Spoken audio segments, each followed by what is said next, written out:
Sir మీకు ఈ విశ్వ సమాఖ్య ఆధ్వర్యంలో ఇట్లా సంక్రాంతి సమాగమం ఏర్పాటు చేయటం ఇట్లా నిర్వహించడం సంక్రాంతి సంబరాలు ఎలా అనిపిస్తుంది? చాలా సంతోషంగా ఉందండి.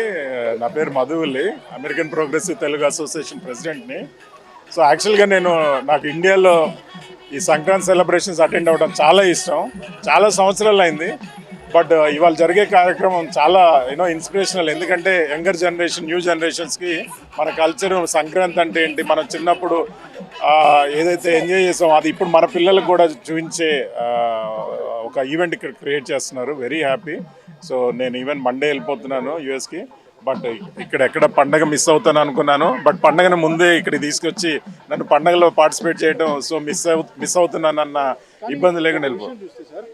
అసలు ఈ సంస్కృతి అనేది సంప్రదాయంలో ఒకప్పుడు అందరూ కూడా కుటుంబ సభ్యులుగా కలిసి కొత్త అల్లుళ్ళు, పంటలు, ధాన్యాలు అన్నీ ఉన్నాయి. కానీ ఇప్పుడు మొత్తం అడుగంటిపోతున్న పరిస్థితుల్లో ఇలాంటి కార్యక్రమం నిర్వహించడం ఎలాంటి మెసేజ్ వెళ్తుందంటే రాబోయే తరాలు? ఇది ఖచ్చితంగా అవసరం అండి. ఎందుకంటే మన ఈ ఎలక్ట్రానిక్ వరల్డ్ లేదా స్మార్ట్ ఫోన్ వరల్డ్లోకి వెళ్తున్న సందర్భంలో మన కల్చర్ని, అంటే మన ఏదైతే మన రూట్స్ ఉన్నాయో రూట్స్ని, సంస్కృతిని, రూట్స్ని మర్చిపోకూడదు.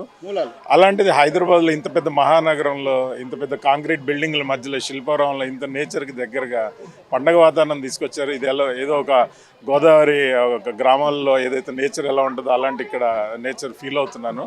Very happy to be part of it and congratulations and appreciation to the organisations అండి. Thank you sir. కానీ ఇలాంటి కార్యక్రమాలు 99 ఛానల్ ప్రసారం చేయడం, చూపించడం ఎలా అనిపిస్తుంది? ఖచ్చితంగా అండి. ఎందుకంటే మీడియా అనేది ఇంపార్టెంట్. ఇక్కడ ఒక 200 కుటుంబాలు ఇక్కడ చేసుకుంటున్నా కానీ 2 లక్షల మందో లేకపోతే 2 కోట్ల మందికో వెళ్తుంది ఈ సందేశం, ఈ పండగ.